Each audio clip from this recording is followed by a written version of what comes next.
갈릴리 가나에서 행하여 그의 영광을 나타내시매 제자들이 그를 믿으더라. 아멘. 됐죠? 장 집사님? 네, 감사합니다.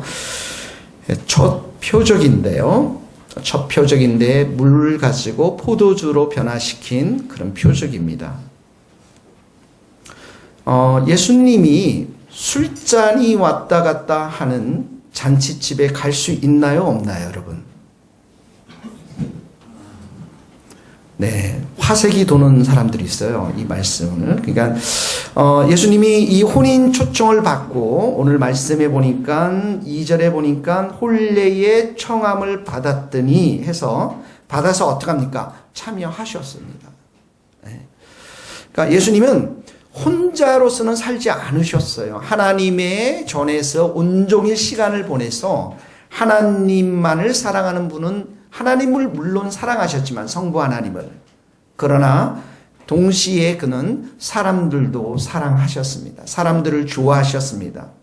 함께 어울리고 기뻐하고 슬퍼할 때는 슬퍼하셨던 예수님이신 것을 보게 됩니다.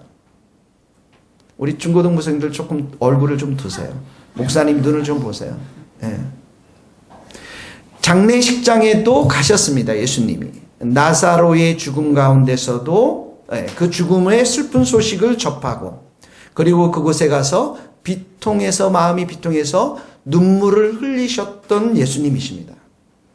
그러니까 예수님은 계시록 말씀에 이렇게 말씀하세요. 볼지어다 내가 문 밖에 서서 문을 두드리니 누구든지 내 음성을 듣고 문을 열면 내가 그에게로 들어가 그와 더불어 먹고 그는 나와 더불어 먹으리라.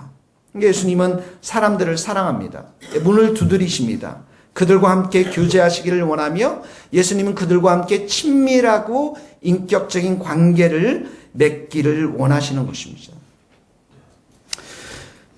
성도들은 이 잔치집에, 특별히 이 포도주가 술잔이 왔다 갔다 하는 자리에 갈 수 있나요? 없나요? 갈 수 있다고 생각하시는 분은 왼쪽 눈을 깜빡거리시고, 갈 수 없다고 하시는 분은 오른쪽 눈을 깜빡거리시기 바랍니다. 네, 갈 수 있습니다. 기쁨의 자리에 갈 수 있습니다. 포도주를 마실 수 있나요? 없나요? 네, 지경래 권사님은 마실 수 있다고 말씀하셨어요. 거기 우리가 한번 주보에 나와 있는 성경 구절 읽어보겠습니다. 누가복음 7장 34절입니다. 같이 시작. 인자는 와서 먹고 마시매 너희 말이 보라 먹기를 탐하고 포도주를 즐기는 사람이요 세리와 죄인의 친구로다.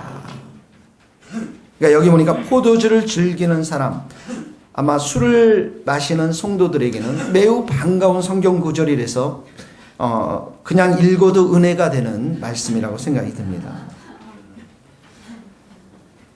어느 곳에 제가 가니까 어르신 한 분이 늘 계시는데요. 그 어르신께서 이번 주에 저에게 말씀하시더라고요. 사장님은 약주를 매우 좋아하시는 것 같습니다. 늘 코가 그렇게 빨가신데, 할렐루야. 그분이 저게 목사인 줄 모르고 아직 제 신분을 밝히지 않았거든요. 여러분, 예수님도 여기 보니까 포도주를 즐기는 사람으로 사람들에게 이렇게 소문이 났습니다. 그렇다고 매번 술을 드시지는 않았겠지만 어쨌든 드셨던 것 같습니다. 먼저 우리가 기억해야 할 것은 예수님이 이렇게 포도주를 드셨지만 그분의 마음 중심에는 늘 성부 하나님과 하나님 나라가 중심에 있었다라는 거예요. 새벽에 기도하러 가셨고요. 중요한 사건이 일어날 때마다 밤새워서 기도하셨고, 그분의 삶의 주된 핵심은 뭐였냐면 치유하고, 그리고 하나님 나라가 가까이 왔음을 선포하고, 하나님 나라의 가르침들을, 하나님 나라의 내용들을 가르쳐 주셨던 것입니다. 그래서 심지어 술자리도 가셨던 것이죠. 술이 목적이 아니라 하나님의 영광을 드러내는 것이 목적입니다. 여러분 한번 생각해 보세요. 우리 성도들 중에 어떤 사람이 하나님 나라에는 관심이 없고 기도와 말씀의 삶을 잘 살지 못하는데 만약 술을 좋아한다면 이거 어떻게 될까요, 여러분? 주님과 함께 인격적인 관계도 맺지 못하고 진정으로, 신령과 진정으로 예배를 드리는데 이 말씀을 보면서 예수님도 술을 마시는 분이니까 당연히 우리도 술을 마실 수 있겠지라고 생각하시는 분을 이야기하고 있습니다. 예수님은 잃어버린 자들을 구원하기 위해서 이 땅에 오셨습니다. 건강한 자에게는 의원이 필요 없고 그 병든 자에게라야 의원이 필요한데 나는 의인을 부르러 온 것이 아니라 죄인을 부르러 왔노라 이렇게 말씀했습니다. 죄인들이 어디에 있습니까? 교회 안에 있습니까? 아니면 밖에 있습니까? 죄인들은 포도주를 탐하는 곳에 있습니다. 죄인들은 돈을 탐하는 세상 속에 있는 것입니다. 그래서 예수님은 그 장소에 가서 죄인들의 영혼을 구원하기 위해서 가셨다라는 거예요. 그리고 포도주를 마셨다라는 건 기꺼이 그들의 삶을 이해하고 그들과 함께 하셨지만 예수님은 이 주님은 세상과 구별된 삶을 사시면서 동시에 죄악된 세상 속으로 들어가셨다라는 거죠. 이것이 바로 성경이 말하는 거룩인 것입니다. 한편으로는 하나님 아버지를 예배하며 기도드리며 하나님 앞에 경외하는 삶을 살지만 그 삶이 그 자리에 머물지 않고 죄악된 죄인들이 넘실거리는 그 세상 가운데 들어가셨다라는 것이죠. 그래서 바울도 서신서에 쭉 읽어보면 이렇게 이야기하고 있습니다. 골로새에 사는 성도들에게 내가 편지하노니 빌립보에 사는 성도들에게 감독들과 집사들에게 편지하노니 에베소서에 사는 성도들에게 내가 편지하노니 보세요. 빌립보, 에베소서, 골로새서 이 모든 것은 어디입니까? 세상입니다. 죄인들이 있는 세상입니다. 근데 그 위에 또 뭐가 붙습니까? 성도들이 붙는 거예요. 그들의 삶은 거룩하고 하나님을 예배하고 그 세상 가운데 구별되어진 성도들이라는 것이죠.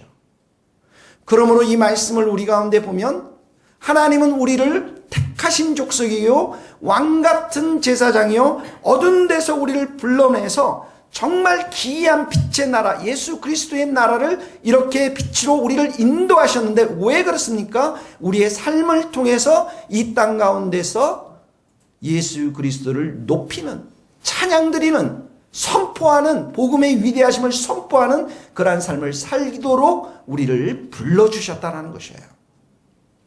거기 한번 읽어봅시다. 그러나 시작.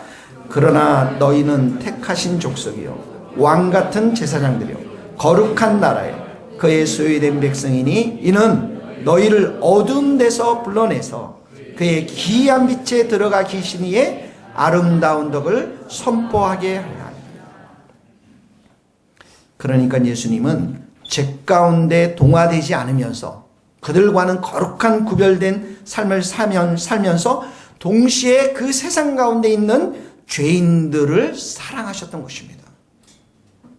포도주가 삶의 주된 목적이 아니라 복음을 들고 현장으로 들어가는 성도들이 되어야 됨을 이 말씀을 통해서 우리에게 도전하고 있는 것입니다. 우리 모든 성도들도 세상 가운데서 거룩한 삶을 살 수 있기를 예수님의 이름으로 축복합니다.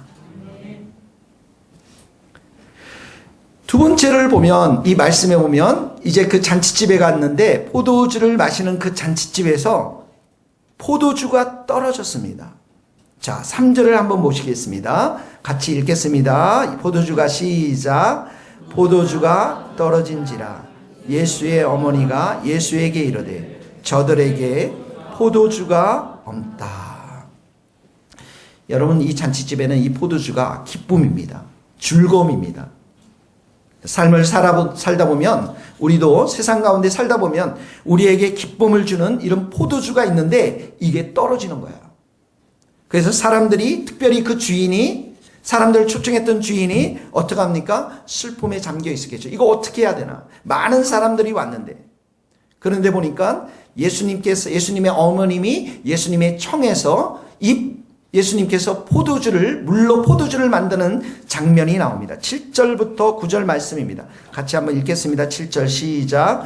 예수께서 그들에게 이르시되 항아리에 물을 채우라 하신즉 아기까지 채우니 이제는 떠서 연회장에 갖다 주라 하심에 갖다 주었더니 연회장은 물로 된 포도주를 맛보고도 어디서 났는지 알지 못하되 물동은 하인들은 알더라. 연회장이 신랑이 불러 말하되 사람마다 먼저 좋은 포도주를 내고 취한 후에 낮은 것을 내거늘 그대는 지금까지 좋은 포도주를 두었더라.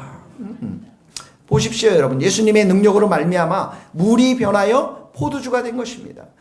그러니까 사람들이 얼마나 기뻐하고 또한 감사하게, 특별히 주인이 얼마나 기뻐했겠습니까?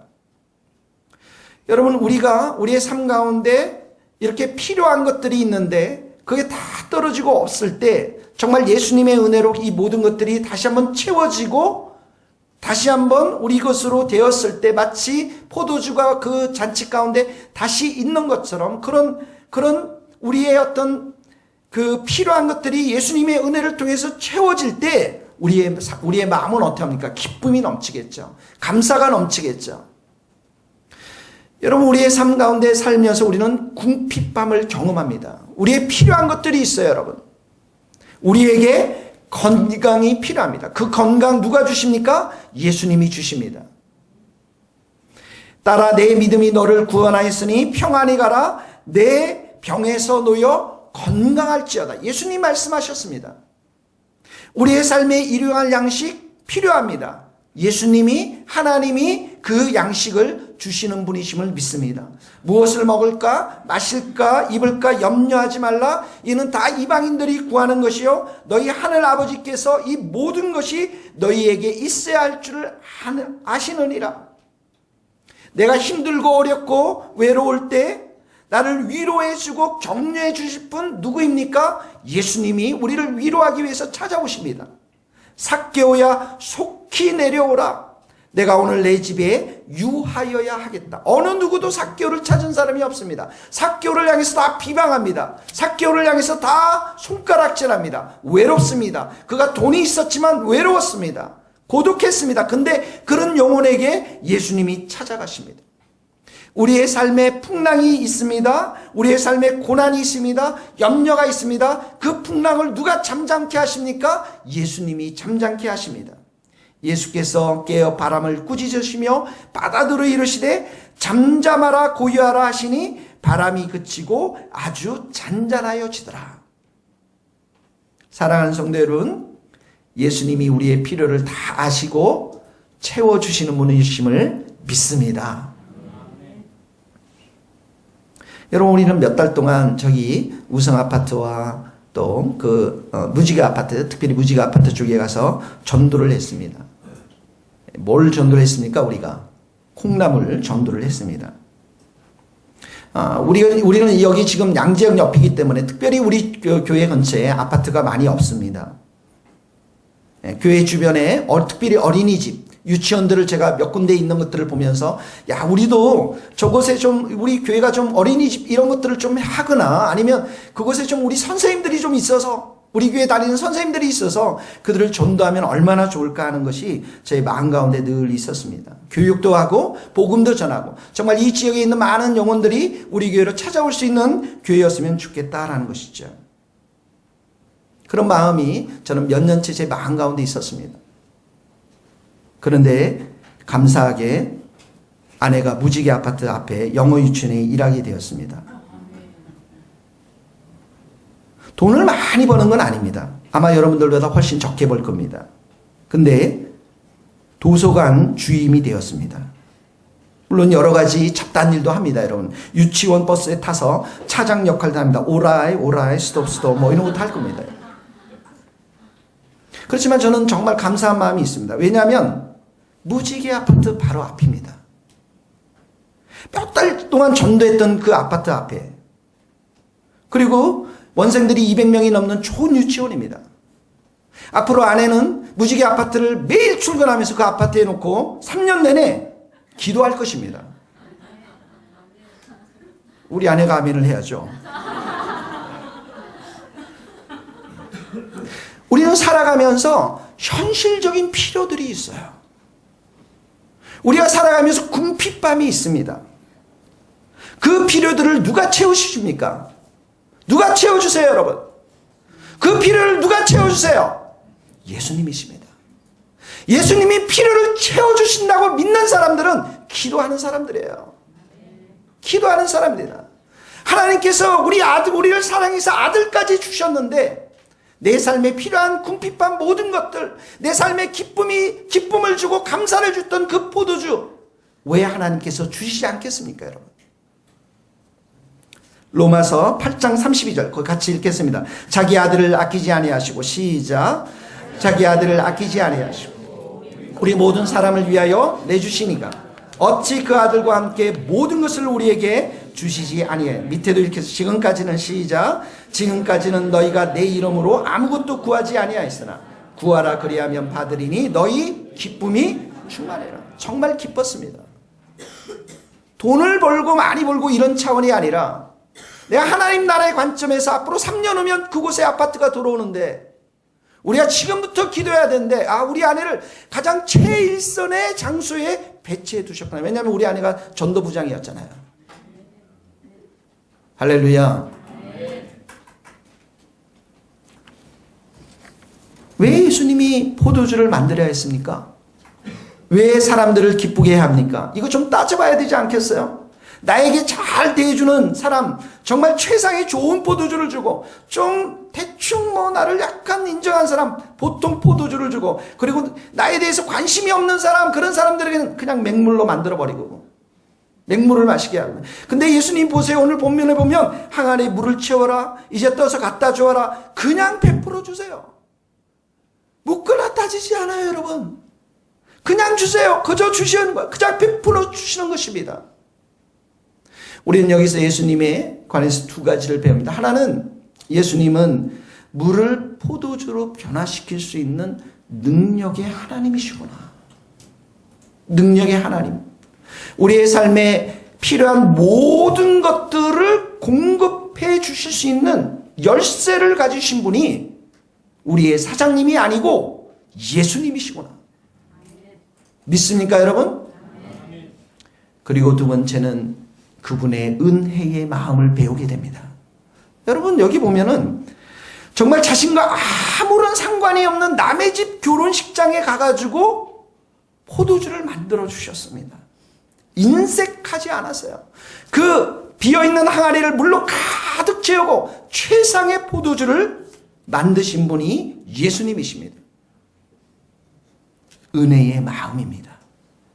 이 잔치에 기쁨이, 즐거움이 충만하도록 베풀어 주시는 그 마음이 바로 주님의 마음이고, 그 주님의 마음이 은혜의 마음인 것입니다.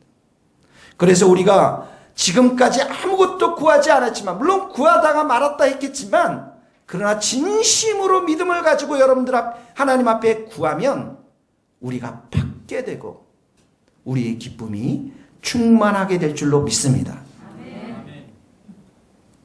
그래서 여러분, 믿음으로 구하고 순종하는 것이 너무나도 중요합니다. 자, 5절을 한번 보세요. 5절 한번 읽겠습니다. 그의 어머니가 시작. 그의 어머니가 하인들에게 이르시되 너희에게 무슨 말을 하시든지, 중요한 말씀입니다. 자, 무슨 말을 하시든지 어떻게 해요? 그대로 하라는 거예요. 그대로 하라. 7절 보세요. 그랬더니 항아리에 예수님이 물을 채우라 하신 즉 채웠어요. 아기까지 채웠어요. 8절에 보세요. 8절에 보니까 떠서 갖다 주라 하시니까 갖다 주었어요. 그 전까지 이게 뭡니까? 물이에요. 물입니다. 근데 이걸 떠서 갖다 주면서 어떻게 해요? 포도주를 받게 한 거예요. 여러분, 우리는 주님께서 말씀하시면 내 생각과 내 판단을 먼저 하십니다. 아니, 포도주를 달래니까요, 왜 물을 거기다, 항아리에다 왜 물을, 그리고 발로 뻥 쳐가지고 항아리를 다 깨뜨려버려요. 제 얘기를 하는 겁니다, 여러분. 주님께서 말씀하세요. 그 아이 죽지 않았다니까, 잔다, 그 아이가 자고 있다니까 비웃습니다. 너 그 몸을 요단강에 가서 7번 씻으라고 하니까 그 더러운 물에 왜 내가 몸을 씻냐고 불평합니다. 주님, 저 결혼하고 싶어요. 그래? 그러면 저 스코틀랜드 카페 가서 청소하고 컵도 좀 씻고 일 좀 하려. 아니, 저 결혼하고 싶다니까요. 가서 일해. 아니, 결혼하고 싶다니까요. 가면은 정말 좋은 권사님이 거기서 기도하시면서 누가 우리 며느리감이 될까? 그래야 기다리고 있는데 예수님이 다 알고 가서 청소하라고 그러는데 안 하는 거예요, 여러분. 지독히 안 합니다. 삶의 포도주를 경험할 수가 없는 거예요. 근데 보면은 무슨 말씀을 하시든지 그대로 하라는 거예요. 불평이 없습니다. 갈등이 없습니다. 그저 순종합니다. 신앙이라는 것은 나의 상식과 나의 이성에 맞지 않는 것이 너무 많습니다. 주님이 지시하는 말씀에는 내 정서와 내 상식과 내 생각과 판단하고 맞지 않는 게 너무 많습니다. 하나님의 뜻과 길은 너무도 높고 우리는 너무 비천하기 때문에 그분의 뜻을 우리는 파악하지 못할 때가 너무나도 많습니다. 이사야서 55장에 보면 이는 내 생각이 너희의 생각과 다르며 내 길은 너희 길과 다름이니라. 여호와의 말씀이니라. 할렐루야. 하나님의 뜻 앞에 여러분 순종할 수 있기를 간절히 축원합니다. 순종의 역사, 믿음의 역사에는 늘 주님께서 베푸시는 좋은 포도주를 경험합니다. 그래서 축복을 경험한 자들에게는 두 가지를 늘 얘기합니다. 절대 믿음, 절대 순종. 이 두 가지는 우리의 이성과 우리의 환경과 상식과 생각을 다 내려놓으라는 거예요. 여리고성을 돌 때 그 성이 무너진다라는 것은 말도 안 되는 것인데 무너집니다, 여러분.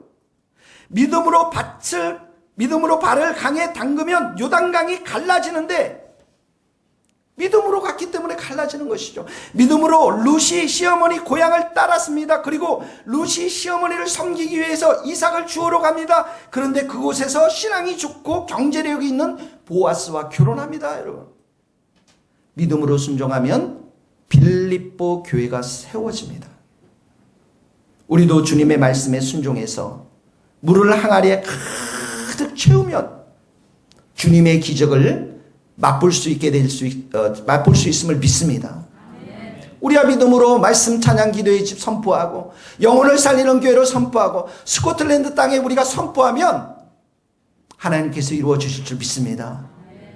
그래서 우리의 믿음이 중요한 거예요. 믿음이 없으면 하나님을 기쁘시게 못해요, 여러분. 상도 없습니다. 순종은 제사보다도 훨씬 낫다고 했습니다. 하나님의 말씀을 경청하는 것, 그 말씀을 경청해 순종하는 것은 우리가 수양의 수많은 기름보다도 낫다고 말씀했습니다. 같이 거기 읽겠습니다. 믿음이 없이는 시작.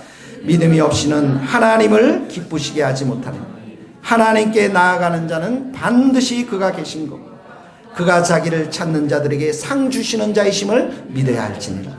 사무엘이 이르되 여호와께서 번제와 다른 제사를 그의 목소리를 청종하는 것을 좋아하심같이 좋아하시겠나이까. 순종이 제사보다 낫고 듣는 것이 수양의 기름보다 나으니라. 성령께서 우리 모든 성도들을 믿음과 순종의 사람으로 세워줄 수 있기를 예수님의 이름으로 축원합니다.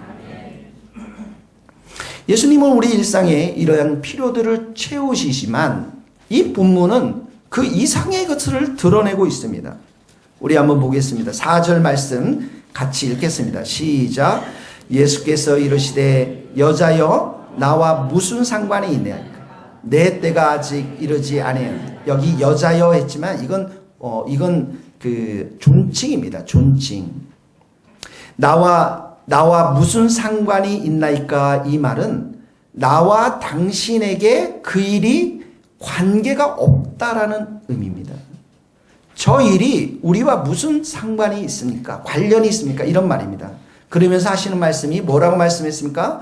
내 때가 아직 이르지 아니했다 이렇게 말합니다. 이 때라는 말씀이 중요해요. 요한복음에 이 때가 여러 차례 나오고 있는데 하나님이 정하신 때입니다. 이 때는 뭐냐면 예수님이 십자가에 달려 돌아가신 십자가의 사건을 말합니다. 죄인들을 구원시키는 이 구속의 사건, 이 사건이 완성되는 그 십자가의 때를 말하는 거예요.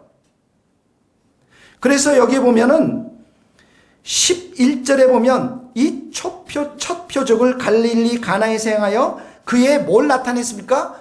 영광을 나타냈지만 예수 그리스도의 영광이 충만히 드러낼 때는 언제냐면 십자가를 지실 때 영광이 드러나요. 왜냐하면 이걸 위해서 이 땅에 오셨거든요. 죽기 위해서 오셨거든요. 죄인들을 구원하기 위해서 오셨거든요. 죽는 미랄이 되기 위해서 이 땅에 오셨거든요. 그래서 이 십자가 위에서 예수님의 영광이 황채처럼 드러나는 것입니다. 요한복음 12장 읽어봅시다. 예수께서 시작. 예수께서 대답하여 이르시되 인자가, 자 동그라미, 인자가 영광을 얻을 때가 왔다 말씀합니다. 계속 읽읍시다. 내가 진실로 진실로 너희에게 이르노니 한 알의 밀이 땅에 떨어져 죽지 않으면 한 알 그대로 있고 죽으면 뭡니까? 십자가의 죽음을 말하는 거예요. 지금 내 마음이 괴로우니 무슨 말을 하리요? 아버지여 나를 구원하여 이때가 뭡니까? 십자가의 때입니다. 그러나 내가 이를 위하여 이때에 왔나이다. 내가 땅에서 들리면 모든 사람을 내게로 이끌게 돼. 십자가의 사건을 말하는 것입니다. 이걸 위해 오셨고 이때를 위해 오셨습니다. 그러니까 이 물로 포도주로 변화시켜서 사람들에게 잔치의 기쁨을 누리게 했지만 우리가 매일의 삶 가운데서 하나님으로부터 우리의 필요한 것들을 얻지만은 예수님은 여기에 멈추지 않았다라는 거예요. 인간에게는 보이는 것에 대한 만족보다도 더 깊이 해결해야 될 문제가 있는데 그게 뭐냐면 영적인 문제라는 거예요. 여러분, 예수님은 구약의 유대교라고 하는 물을 기독교 포도주로 변화시키신 분이십니다. 모세의 구약의 율법은 우리를 깨끗이 하지 못합니다. 정결의식을 통해서 매번 반복해야 되지만 예수님은 어떻게 합니까? 십자가의 피로 우리를 깨끗하게 하십니다. 그리스도의 피가 어찌 너희 양심을 죽을 행실에서 깨끗하게 하고 살아계신 하나님을 섬기게 하지 못하겠느냐. 하나님께 예배하기 위해서, 예배드리기 위해서 주님의 보혈로, 주님의 피로, 십자가의 피로 우리를 깨끗게 하시고 여러분들을 의인 삼으셨고 여러분의 심령 가운데 영원한 생명을 주셨습니다. 여러분, 구약의 율법은 습관적으로 짓는 죄로 인해서 실패와 율법주의에 빠진 우리들에게는 늘 정죄감을 주셨지만 예수 그리스도 안에 있는 생명의 성령의 법이, 그 생명을 주는 성령께서 우리를 죄와 사망의 법에서 우리를 완전히 해방시켜 주셨습니다. 그래서 우리는 새로운 피조물이 되었어요. 누구든지 그리스도 예수 안에 있으면 새로운 피조물이라. 이전 것은 지나갔으니 보라 새 것이 되었도다. 주님의 보혈로 성령의 역사하심으로 인해서 우리가 매일매일 새롭게 되어지는데 옛 습관들이 새 습관들로 바뀌어지고 내 안에 있는 미움과 증오가 사랑으로 바꾸어지고, 율법은 거룩한 방향성만을 제시하고 있지만 예수님은 방향성을 제시할 뿐만 아니라 우리의 그렇게 살아가도록 힘과 능력과 지혜와 권능과 모든 것을 공급해 주시는 분이심을 믿습니다. 이게 바로 내 때라고 하는 십자가의 때에 십자가에 달리신 예수님의 사건을 통해서 우리가 갖는 영적인 축복들이에요. 여러분, 한 주간 힘드셨죠? 영적인 문제로 또 넘어지셨죠? 갈등도 했죠? 여러분의 안에 있는 불안함들, 의심들, 음란함들, 더러움들, 좌절들, 이 모든 낙심들, 탐욕들, 이 모든 것은 내 것이 아니에요. 예수님이 십자가에 다 가져가셨고 우리가 그렇게 범하는 죄는 내가 아니라 내 속에 있는 죄에 불과한 것이고 우리는 예수님 안에서 새 힘을 얻고 새 능력을 얻어서 살아갈 수 있는 존재들이 된 것입니다. 여러분, 세상 살기 얼마나 힘들어요? 얼마나 어렵습니까? 그러나 여러분, 낙심하지 마십시오.